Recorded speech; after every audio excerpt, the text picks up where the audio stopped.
बेटा what are the two function of cerebellum. Cerebellum का यहाँ पर आपको टू फंक्शंस बताना है, ठीक है। सेरिबेलम का टू फंक्शन बताना है। तो सेरिबेलम क्या काम करता है भाई, सेरिब्रम का तो हम पढ़कर जाते हैं, सेरिबेलम कभी कभी रह जाता है। तो देखिए कंफ्यूज नहीं होना है, सेरिब्रम का नहीं पूछा है ना, सेरिबेलम का पूछा है। तो सेरिबेलम का जो क्वेश्चन है वो सेरिबेलम का जो फंक्शन है वो ये होता है कि सेरिबेलम क्या करता है, मेंटेन करता है बॉडी पोस्चर को, ठीक है। बॉडी पोस्चर को मेंटेन करता है, मतलब हमारी बॉडी लैंग्वेज कैसी होगी, हमारे बैठने का तरीका क्या होगा, खड़े होने का तरीका क्या होगा, चलने का क्या तरीका होगा, that is maintain the body posture. और साथ ही साथ सेरिबेलम हमारा इक्विलिब्रियम, हमारी बॉडी को इक्विलिब्रियम स्टेट में रखने की कोशिश करता है। फॉर एग्जाम्पल कि जैसे अगर आप एक हाथ से बाल्टी उठाते हैं, भरी हुई पानी से भरी हुई एक बाल्टी उठाते हैं, तो जब आप उठाते हैं तो बहुत देर तक हम ऐसे उठा नहीं सकते, हमारी बॉडी अपने आप क्या होने लगती है, दूसरी तरफ टिल्ड होने लगती है। क्यों टिल्ड होने लगती है, हमारा सेरिबेलम उस बॉडी को गिरने से, भाई ज्यादा देर तक हम इधर वेट उठाएंगे तो हमारी बॉडी इधर झुकने लगेगी, लेकिन हम इसको इधर की तरफ फोर्स लगाकर बॉडी हमारी अपने आप क्या होने लगती है, इधर टिल्ड होने लगती है, और ये इक्विलिब्रियम के स्टेट को मेंटेन करने की कोशिश करता है हमारा सेरिबेलम। जैसे किसी इंक्लाइन प्लेन पर जब हम चढ़ते हैं तो अपनी बॉडी को हम क्या कर लेते हैं, बॉडी पीछे जाने लगती है ना जब हम इंक्लाइन प्लेन पे चलते हैं, तो बॉडी को हम आगे की तरफ झुकाकर फिर चलने की कोशिश करते हैं। तो ये सारे एग्जाम्पल आपके किसके हैं, सेरिबेलम के फंक्शन के हैं, ठीक है। आई होप कि आप यही लिख कर आए होंगे। नेक्स्ट हमारा क्वेश्चन है distinguish between semicircular canal and utriculus based on their function. आपको डिफरेंस बताना है लेकिन सिर्फ एक एक फंक्शन लिखना है। तो सेमी सर्कुलर कैनाल और यूट्रिकुलस दोनों ही इनर ईयर के पार्ट हैं, इनर ईयर के पार्ट हैं। हमारा ईयर जो ईयर होता है उसके तीन पार्ट होते हैं ना, आउटर, मिडिल और इनर। तो इनर ईयर का जो पार्ट होता है वो इस तरह से कुछ होता है। तो ये आपका हो गई सेमी सर्कुलर कैनाल और ये हो गया यूट्रिकुलस। दोनों का फंक्शन आपको क्या करना है, बताना है। तो बहुत ही सिंपल सा लिखना है। जो सेमी सर्कुलर कैनाल जो होती है वो हेड रोटेशन में हेल्प करती है, और हमारा यूट्रिकुलस जो होता है वो बॉडी को स्टैटिक इक्विलिब्रियम, हमारा जो ईयर होता है वो हम सुनने के साथ साथ बॉडी को इक्विलिब्रियम स्टेट में रखने की भी काम करता है, ठीक है। तो यूट्रिकुलस क्या करता है, यूट्रिकुलस आपकी बॉडी को keep the body static equilibrium, और सेमी सर्कुलर कैनाल हेड को रोटेट करने में हेल्प करता है, ठीक है। ये दोनों ही चीजें आपको लिखनी थी, 2 मार्क्स आपको मिल जाएंगे। नेक्स्ट हमारा क्वेश्चन है लास्ट क्वेश्चन नंबर 7 का। अ पॉटेड प्लांट विद वेरिटेजेस leave was kept in dark for 24 hour and then placed in bright sunlight. Answer the following question. यहाँ पर कुछ डायग्राम भी बना हुआ है इस तरह का, आप देख सकते हैं कि ये एक वेरीगेटेड लीव ली गई है। वेरीगेटेड लीव्स क्या होती हैं, देखिए वेरीगेटेड एक स्पेशल तरह के प्लांट होते हैं जो कि जनरली हम डेकोरेटिव प्लांट भी इनको हम कहते हैं, जैसे करोटिन वगैरह होता है, या फिर कुछ इस तरह के प्लांट होते हैं ना जिस पर आप देखते हैं कि ऐसे डॉटेड, कहीं पर ग्रीन पोर्शन होता है, कहीं पर येलो पोर्शन होता है, कुछ ऐसे मतलब स्कैटर्ड सा होता है स्ट्रक्चर इनकी लीफ का, है ना। जैसे करोटिन आपने देखा ही होगा, तो वो डेकोरेटिव प्लांट को ही हम क्या बोलते हैं, वेरीगेटेड प्लांट बोलते हैं। तो वेरीगेटेड प्लांट की लीफ ली गई है, जहां पर इसको हमने क्या किया है, पहले यहाँ पर कंडीशन दी गई है कि 24 आवर के लिए हमने इसको क्या कर दिया है, अंधेरे में रखा है, देन फिर हमने इसको सनलाइट में रखा, और अब आपको यहाँ पर कंडीशन के साथ यहाँ पर कुछ क्वेश्चंस पूछे गए हैं। पहला question, which aspect of photosynthesis is being tested in above diagram. आप पहले आप ये बताइए कि इस डायग्राम में मतलब क्या एम क्या है आपका इस एक्सपेरिमेंट को करने का। तो सिंपल सी बात है, देखिए जो हमारे वेरीगेटेड प्लांट्स होते हैं या वेरीगेटेड प्लांट्स की जो हमने लीव ली है वो क्या है, आप लीव की अगर हम बात करें तो लीफ जो होगी, मान लीजिए ये लीफ हमने बनाई, ठीक है। तो ये जो लीफ होगी इसमें आप देखेंगे कि ये पोर्शन आपका ग्रीन दिया गया है, ये वाला अंदर वाला पोर्शन ग्रीन लिखा हुआ है, और बाहर वाला पोर्शन क्या है, येलो है, ठीक है। तो जहां पर ग्रीन पोर्शन है, जो पोर्शन हमारा ग्रीन है, ठीक है, अगर मैं ग्रीन कलर से इसको बना दूं तो ज्यादा अच्छे से आपको समझ में आएगा। जो पोर्शन हमारा ग्रीन है, ये वाला पोर्शन हमारा ग्रीन है, तो यहाँ पर आपको पता है ग्रीन है, तो जाहिर सी बात है यहाँ पर क्लोरोफिल प्रेजेंट होगा। तो क्लोरोफिल यहाँ पर है, और जो हमारा येलो पोर्शन है वहां पर क्लोरोफिल नहीं है। क्लोरोफिल नहीं है तभी तो वो येलो है, क्लोरोफिल होता तो पूरी लीफ क्या होती, ग्रीन होती। जहां जहां पर क्लोरोफिल नहीं है वहां पर येलो कलर है, और जहां जहां पर ग्रीन कलर है वहां पर हम ये कह सकते हैं कि वहां पर क्लोरोफिल प्रेजेंट है। तो इस एक्सपेरिमेंट करने का जो मकसद है वो आपको यहाँ पर ये दिखाना है कि क्लोरोफिल की इंपॉर्टेंस क्या है फोटोसिंथेसिस में। तो आपको लिखना है पहले क्वेश्चन में, to show the chlorophyll is necessary for photosynthesis, यानी फोटोसिंथेसिस में आप इस एक्सपेरिमेंट के थ्रू प्रूव करने वाले हैं कि फोटोसिंथेसिस के प्रोसेस में क्लोरोफिल का क्या रोल है, ठीक, ये लिखेंगे। नेक्स्ट है, why was the plant kept in dark for 24 hour. अब आपसे पूछ रहा है कि आपने क्यों 24 आवर के लिए प्लांट को अंधेरे में रखा। तो हमने प्लांट को अंधेरे में इसलिए रखा ताकि 24 आवर तक प्लांट के अंदर फोटोसिंथेसिस ना हो, कोई भी ग्लूकोज फॉर्मेशन, कोई भी स्टार्च फॉर्मेशन ना हो और प्लांट हमारा रिलैक्स कंडीशन में हो। तो आप लिख सकते हैं to destarch the leaf, leaf को डी स्टार्च करने के लिए, यानी उसके अंदर स्टार्च ना बने, इसके लिए हमने लीफ को क्या करा, अंधेरे में रखा। नेक्स्ट आपका क्वेश्चन है after the starch test will be colour of yellow and green part of leaf which reason to support your answer. अब आप बताइए, अब इस लीफ पर आपने क्या किया है, स्टार्च टेस्ट किया है। तो आपको याद होगा स्टार्च टेस्ट हम कैसे करते हैं, हम लीफ को पहले बॉईल करते हैं ताकि एंजाइम्स वगैरह सब क्या हो जाए, डीजनरेट हो जाए, और फिर उस लीफ के ऊपर हम आयोडीन सोल्यूशन डालते हैं। आयोडीन सोल्यूशन डालते ही आयोडीन स्टार्च के साथ रिएक्शन करके क्या करता है, उसे ब्लू कलर में कन्वर्ट कर देता है, ब्लूइश कलर में कन्वर्ट कर देता है। ठीक है, तो इस लीफ के ऊपर हमने क्या किया, स्टार्च टेस्ट किया। यानी देखिए इस क्वेश्चन के जरिए एग्जामिनर ने हमसे एक तो क्लोरोफिल की इंपॉर्टेंस पूछी, प्लस वो ये भी जानना चाहता है कि आपको स्टार्च टेस्ट आता है कि नहीं, है ना। तो दोनों क्वेश्चन उसने मिक्स करके पूछ लिया। वैसे तो अलग अलग क्वेश्चन पेपर भी मैंने देखे हैं, कभी कभी सिर्फ स्टार्च टेस्ट पूछता है, लेकिन यहाँ पर दो एक्सपेरिमेंट एक साथ पूछ लिया है। अब यहाँ पर आपसे आप क्या करेंगे, इस पर स्टार्च टेस्ट करेंगे, इस लीफ के ऊपर आप क्या करेंगे, आयोडीन सोल्यूशन डालेंगे। तो जब आप आयोडीन सोल्यूशन डालेंगे तो आप देखेंगे कि ये वाला जो पोर्शन था, जो ग्रीन पोर्शन था, वो किसमें कन्वर्ट हो जाएगा, ग्रीन पोर्शन हमारा कन्वर्ट हो जाएगा ब्लू में। ठीक है, ये किसमें कन्वर्ट हो जाएगा, ग्रीन हमारा कन्वर्ट हो जाएगा डार्क ब्लू कलर में, डार्क ब्लू कलर में कन्वर्ट हो जाएगा, और येलो जो है वो येलो ही रहेगा। यानी इससे क्या प्रूफ हुआ, इससे ये प्रूफ हुआ कि जो हमारा जहां पर हमारा जो ग्रीन पोर्शन था, जहां पर हमारा क्लोरोफिल था, वहीं पर फोटोसिंथेसिस हो रही थी, वहीं पर स्टार्च बन रहा था। येलो कलर में कोई भी फोटोसिंथेसिस नहीं हो रही थी, कोई भी स्टार्च फॉर्मेशन नहीं था, तभी तो यहाँ पर कोई भी कलर चेंज नहीं हुआ। यानी क्लोरोफिल होगा तो ही फोटोसिंथेसिस स्टार्ट होगी, अदरवाइज फोटोसिंथेसिस स्टार्ट नहीं होगी। आपने पढ़ा भी है फोटोसिंथेसिस में, क्लोरोफिल क्या करता है, लाइट एनर्जी को, फोटॉन्स को क्या करता है, कैच करके एक्साइटेड हो जाता है, देन वो क्या करता है, फोटोलिसिस करवाता है ना। तो यहाँ पर क्लोरोफिल की इंपॉर्टेंस बेसिकली आपको बतानी थी। यहाँ पर हमारा क्वेश्चन नंबर 7 कंप्लीट हो जाता है। नेक्स्ट आता है क्वेश्चन नंबर 8। क्वेश्चन नंबर 8 में पहला आपसे पूछ रहा है define the term mutation. 1 number का क्वेश्चन है, बहुत ज्यादा नहीं लिखना है। म्यूटेशन क्या होता है, sudden and random change in genetic material. हमारे जेनेटिक मटेरियल में अक्सर किसी भी रेडिएशन की वजह से, किसी भी रीजन से अचानक से जेनेटिक मटेरियल की जो हमारे जो जीन्स की कोडिंग होती है वो सडन चेंज हो जाती है। ठीक है, इस कंडीशन को हम क्या बोलते हैं, म्यूटेशन बोलते हैं। समटाइम म्यूटेशन बहुत अच्छा होता है, बट कभी कभी म्यूटेशन जो है बहुत डेडली और डिजास्टर भी लाता है। ठीक है, जैसे कि अक्सर रेडिएशन वगैरह से जो म्यूटेशन होते हैं वो बहुत तरह की जेनेटिक डिसऑर्डर कॉज करते हैं। ठीक है, लेकिन कभी कभी म्यूटेशन अच्छा भी होता है।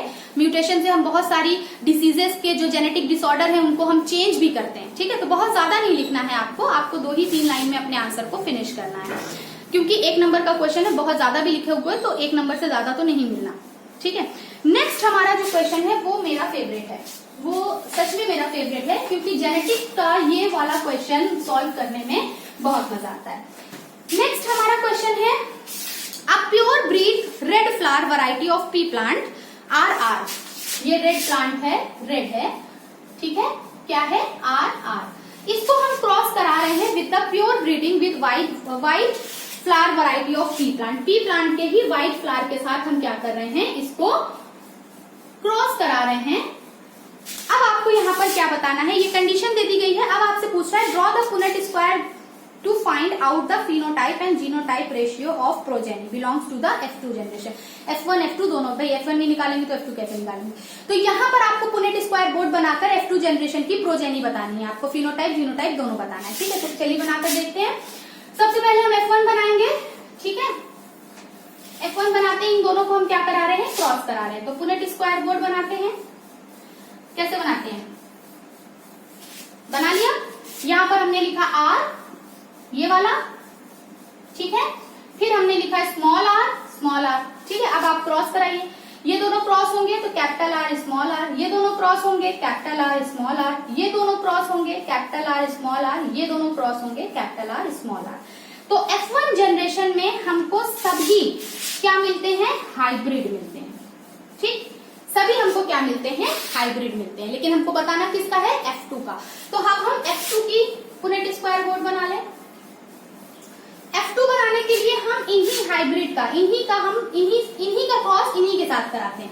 तो capital R small R, capital R small R, capital R small R और कैपिटल आर, सॉरी इन्हीं का कराना है ना। तो कैपिटल आर स्मॉल आर और कैपिटल आर स्मॉल आर, ठीक है। इनमें से कोई दो हमने ले लिया, मान लीजिए ये ले लिया, यहां लिख दिया, और ये वाला ले लिया, क्योंकि कोई भी चार सब सेम जैसे बन रहे हैं, सभी हाइब्रिड है, तो कोई भी दो उठा लीजिए आप क्रॉस कराने के लिए। अब आप क्रॉस कराइए, यहाँ पर देखिए कैपिटल आर, ये दोनों क्रॉस करेंगे कैपिटल आर, ये दोनों क्रॉस करेंगे कैपिटल आर स्मॉल आर, ये दोनों क्रॉस, फिर ये दोनों क्रॉस करेंगे कैपिटल आर स्मॉल आर, और ये दोनों क्रॉस करेंगे स्मॉल आर स्मॉल आर। ठीक, क्या बन के आया, क्या निकल के आया हमारे पास? पहला हमारा आया capital R capital R, capital R small R, capital R small R और स्मॉल आर स्मॉल आर। ठीक, अब इसका आपको प्रोजेनी बतानी है, यानी इसका फिनोटाइप और जीनोटाइप बताना है। अब यहाँ पर आप देखेंगे कि यहाँ पर मेंडल का सेकेंड लॉ यहाँ पर अप्लाई हो रहा है। यहाँ पर हम देख रहे हैं कि पहला प्लांट हमको क्या मिल रहा है। अच्छा, यहाँ पर जो हाइब्रिड बना था, ये जो कैपिटल आर स्मॉल आर बना था, ये कैपिटल आर स्मॉल आर दिखने में कैसा होगा? दिखने में ये बिल्कुल रेड होगा, ठीक है। इसमें आर जो होगा वो हमारा डोमिनेंट होगा, ये देखने में तो क्या होगा? रेड होगा। लेकिन इसका जीनोटाइप क्या होगा? जीनोटाइप ये है कि ये प्योर नहीं रह गया, इसके अंदर हमारे जो एलील थे वो मिक्स हो गए, हेट्रोजाइगस एलील हो गया, है ना। प्योर नहीं है, पर देखने में ये क्या होगा? रेड होगा। यानी रेड फ्लावर और व्हाइट फ्लावर का जब हम क्रॉस कराएंगे तो F1 जनरेशन में सभी रेड फ्लावर निकल के आएंगे।